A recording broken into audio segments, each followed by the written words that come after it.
देखाओस्। तपाईँहरूले त मान्छे मारिदिनु भयो होइन, तपाईँ त हाम्रो घरले खाएको मान्छे होइन। क्षति के को क्षति क्षति देख्यो? अनि सादा पोसाकमा प्रहरीले त्यहाँबाट अश्रु ग्यास हान्दाखेरि मान्छे घाइते भएको क्षति देखिएन? देखिएन? कम्बोडियामा त्यत्रो पैसा लगानी लगाएको क्षति देखिएन होइन? राष्ट्रिय भाउजू त्यो जयवीर सिंहले त्यत्रो अरबौंको भ्रष्टाचार गरिएको देखिएन? कुन क्षतिको कुरा गर्दै हुनुहुन्छ तपाईँ? भौतिक क्षतिको कुरा नगर्नुहोस्। यहाँ भावनात्मक क्षतिको चाहिँ कसले हिसाब किताब गर्छ? यो राष्ट्र शेरबहादुर देउवा, केपी ओली र पूर्व आतंकवादीको नाइके प्रचण्डे जस्ता खातेहरूले बर्बाद पारेको देश होइन यो। तपाईँलाई जतिखेर मन लाग्छ त्यतिखेर अश्रु ग्यास चलाउने, जतिखेर मन लाग्छ त्यतिखेर गोली चलाउने। यो देश जनताको हो कि यो खातेहरूको देश हो? यो घरमा ढुङ्गा मात्रै हाल्नु बहुत गलत गरेछन् हाम्रो राष्ट्रवादीहरूले। आगो लगाएर जलाइदिनु पर्थ्यो। त्यसकारण म समस्त आम नागरिकहरूलाई म आह्वान गर्न चाहन्छु, प्रतिकार गरौं, संयमताका साथ हामी अगाडि बढ्छौं। जबसम्म यो गणतन्त्रको घोषणा हुँदैन तबसम्म हामी लडिरहन्छौं। यो बुट र बुलेटमा जुन गुण्डागर्दी गरिरहेछन् यी गुण्डाहरूको प्रतिकार गर्न हामी एकदम सामर्थ्य छौं, सक्षम छौं। जय राष्ट्रवाद, जय देश, जय नरेश। नभएदेखि स्वतन्त्र मधेस, आफ्नो देश भन्न हामी पछाडि पर्दैनौं। इसारा सबैले बुझिसक्यो होला। कति हाल्छौ होला? यी दलालहरूको प्रतिकार गर्न हामी एकदम तयार छौं। तपाईँहरू पत्रकार मित्रहरू यो कुरालाई मनन गर्नु होला। यी भ्रष्ट दलालहरूले के गरेका छन् त्यो सबै रेकर्ड हामीसँग छ। सूक्ष्म अध्ययन हामीले गरेका छौं। 15 वर्षमा यिनीहरूले के गरेका छन्, कुन कुन काण्डहरू छन्, ती सबै काण्डका लेखाजोखा आम नेपाली जनताले गरिसकेको अवस्था छ। त्यसकारण यो बुट र बुलेटका प्रतिधानी गुण्डाहरूको हामीले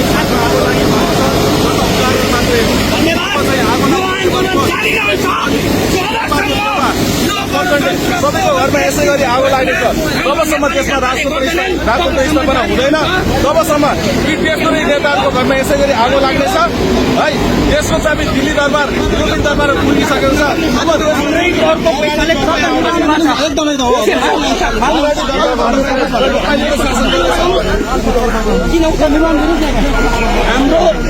हाम्रो सुरक्षाकर्मीले अघि गोली कसको आदेशमा हाल्नुभयो?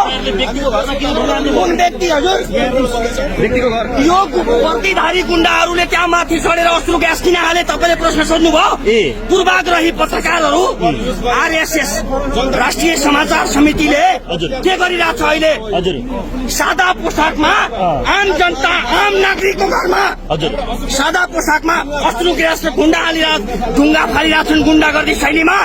त्यो प्रचण्डे आतंकवादी, पूर्व आतंकवादी जंगली शैली यदि अपनाउँछ भने हामी पनि त्यसको प्रतिकार गर्न तयार छौं। हामीले छोड्नेवाला छैनौं।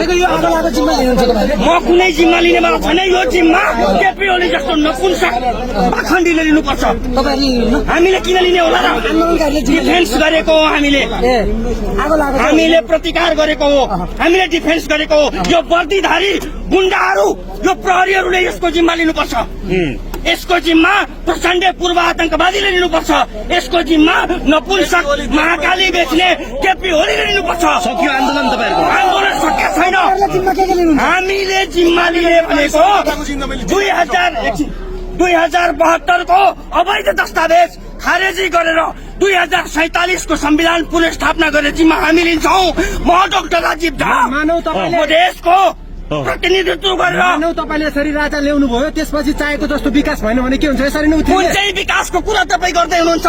सादा पोसाकमा आम नेपाली जनताको घरमा छिरेर अश्रु ग्यास र ढुङ्गा हाल्ने त्यसको जिम्मा हामीले लिइदिनु पर्ने?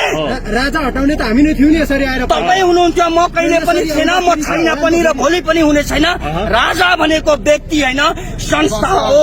2047 को संविधान भनेको राजा र प्रजा, राष्ट्रिय मेलमिलापको संस्था स्थापित गरिने एउटा दस्तावेज हो। 2072 को अवैध दस्तावेज भनेको सिंगो मधेसी समुदायलाई बाइकट गरेर आदिवासी जनजाति, मधेसी, थारू, महिला सबैलाई उपेक्षा गरेर बन्दुकको दबाव र विदेशीको प्रभावमा लादिएको त्यो एउटा व्यवस्था हामीले कहिले पनि स्वीकार गर्दैनौं। यदि यो वर्दीधारी गुण्डाहरूले केपी ओली प्रचण्ड र शेरबहादुर देउवाको इसारामा औँला थिच्न जानेछ भने भोलि मधेसी समुदायले बम पड्कायो भने त्यसको जिम्मेवारी यो पाखण्डी नपुंसक केपी ओली पूर्व आतंकवादीको जमात प्रचण्ड र यो बोल्दाखेरि पनि केही नबुझिने यो गणतन्त्रको मतियार शेरबहादुर देउवाले लिनुपर्ने हुन्छ।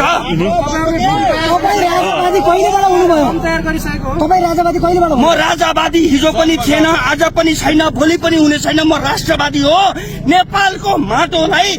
नेपालको माटोलाई राजा आवश्यक भएको हुनाले मैले राजालाई समर्थन। यदि राजावादी हुनुहुन्थेन भने त दल चलाउने जुन टाउकेहरू छन् तिनीहरूलाई हटाउने हुन्थ्यो होला नि त। सोच्यो राजा मात्रै ल्याउने हुन्थ्यो र कुन चाहिँ दलको कुरा गर्दै हुनुहुन्छ? नेपाली कांग्रेस जुन भारतमा आएको दल हो, जुन तपाईँ हामीले ल्याएकै। म भन्दैछु तपाईँले ल्याएको होला, मैले ल्याएको छु।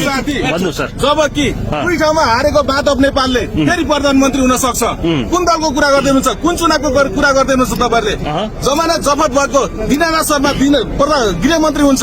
कुन दलको कुरा गर्दै हुनुहुन्छ? चुनावबाट केही पनि हुनेवाला छैन। राजा आएपछि त्यस्तो हुँदैन हो? हुँदैन। राजा कार्यकारी आउने कि सेरेमोनियल आउने? यो सबै नेपाली जनताको निर्णयले राजाले शासन म भन्छु नागरिक वार देखियो क्या सर? नागरिक वार होइन। पूर्व आतंकवादी र छापाकाण्ड मचाउने पाखण्डी त्यसपछि कालो कांग्रेसहरूले निम्त्याएको नौटङ्की मात्रै हो। कुन चाहिँ वार तपाईँ हेर्नुहुन्छ? उनीहरूलाई मात्र औँला थिच्न आउँछ, उनीहरूलाई मात्र बम फर्काउन आउँछ। सानै आवाजमा कुरा गरौँ। भिड तपाईँहरूको जति छ उता पनि त्यति नै होला, थोरै कम घर जताततै होला। किन भन्दा मूल मुद्दा हरेक मान्छेलाई अहिले सुशासन चाहिएको छ, समृद्धि विकास निर्माण चाहिएको छ। तर तपाईँहरूलाई परिवर्तनै गर्नु छ भने दल खोलेर आएर गर्नुहोस् न। यसरी सडकमा रटाएको किन मचाउनुहुन्छ? शान्त बसिरहेको मान्छेलाई यसरी अशान्त गराउने, त्यत्रो दुःख दिने। एकदम 17,000 मारेर चाहिँ भन्ने 17,000 मारिएको विषय स्वीकार छ। त्यो मार्ने व्यक्तिले पनि स्वीकारेका छन् कति हजारको जिम्मा लिन्छु भनेर। तपाईँहरूले पनि त कमसेकम दलमा कसले चुनाव जित्छ हजुरलाई थाहा छ? होइन, सुन्नु न, चुनाव जितेर हार्ने त यो शासकीय पद्धति चेन्ज गर्न सक्यो, निर्वाचन प्रणाली परिवर्तन गर्न सक्यो। जितेर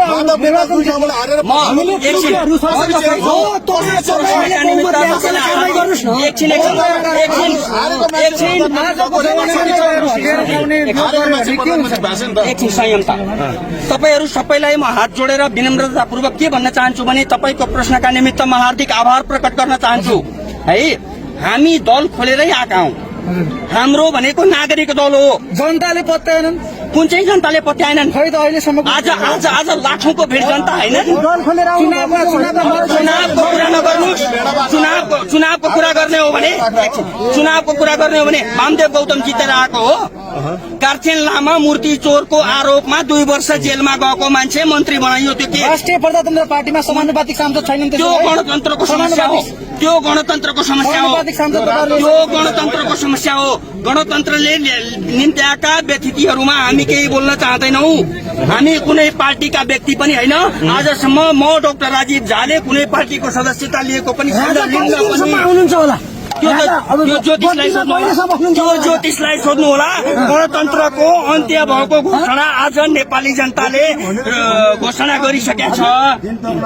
कति दिन हप्ता कति दिन सकिन्छ? जति दिन जनताले यो नौटङ्की जुन यो घर हेर्दै हुनुहुन्छ, जति दिन यी वर्दीवाला गुण्डाहरूले जति दिन त्यहाँबाट ढुङ्गा हाल्छन्, जति दिन हामीसँग संयमता अप्नाउन सक्छौं, त्यति दिन मात्रै हो। त्यसपछि राजा हुनुहुन्छ। राज संस्थाको त घोषणा भइसक्यो। आधिकारिक रूपमा पुष्टि हुन मात्रै बाँकी हो। भनेको नेपाल सरकारलाई श्रीपादको सरकार ल्याउनु मात्रै। कुन चाहिँ नेपाल सरकारलाई श्रीपादको सरकार नेपालको सरकार कुन चाहिँ नेपाल सरकार भन्नुभयो भने यही तपाईँको उसमा कार्यक्रम हुँदै गर्दा राजा आऊ देशमा छौ भन्नेले सयौं थुङ्गा फुल्का हामी राष्ट्रिय गान गाएको होइन? त्यो गाए होला नि कसैले? तपाईँहरूले होइन? तपाईँले गाउनु भएको छैन। म गाउँदिन। म श्रीमान गम्भीर नेपाली प्रचण्ड प्रतापी भनेर गाउने मान्छे हो। यी वर्दीवाला गुण्डाहरूको दादागिरी हामीले मान्ने भने त्यतिसम्म मात्रै हो। श्रीमान गम्भीर आउँछ। तपाईँहरू पत्रकारहरू सम्पूर्ण पत्रकारहरूलाई म हात जोडेर विनम्रतापूर्वक के आग्रह गर्न चाहन्छु भने आम नेपाली नागरिकको घरमा सादा पोसाकमा प्रहरी परिचालन गरेर अग्लो ग्यासले ढुङ्गा हान्ने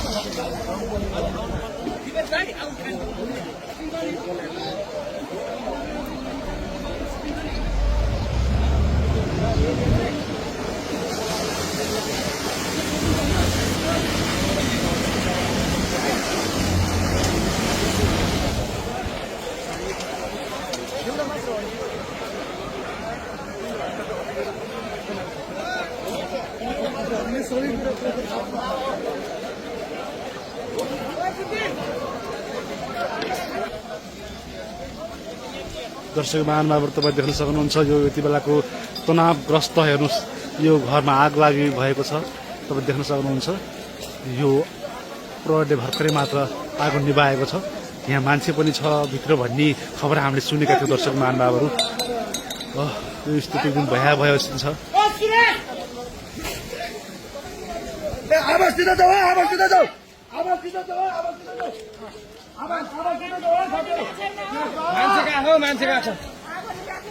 मान्छेका हो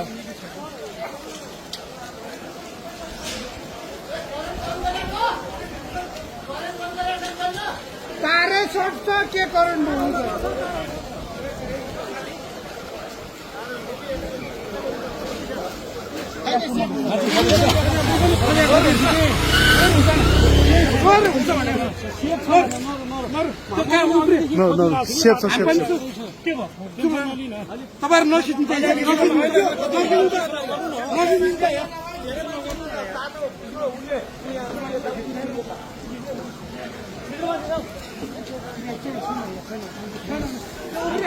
पहिला छ भने हो पछि छैन भने पहिला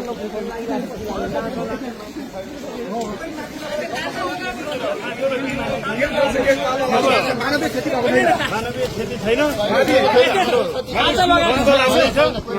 बाटोमा अवरोध छ दमकल आएपछि आगो पूर्ण रूपमा माथि कोही नजाने एकदम भुवाले त राम्ररी हेर्नु लगेको जान्छ हुन्छ यहाँ कोही पनि मानवीय क्षति नभएको नेता ठुलो क्षति हुन सक्छ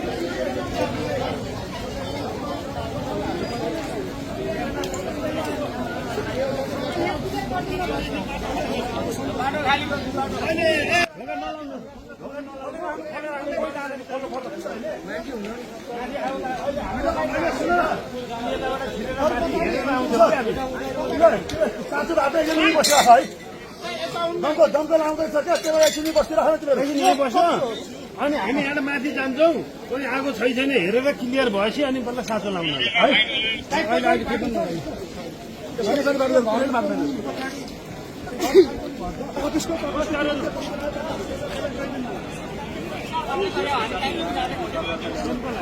है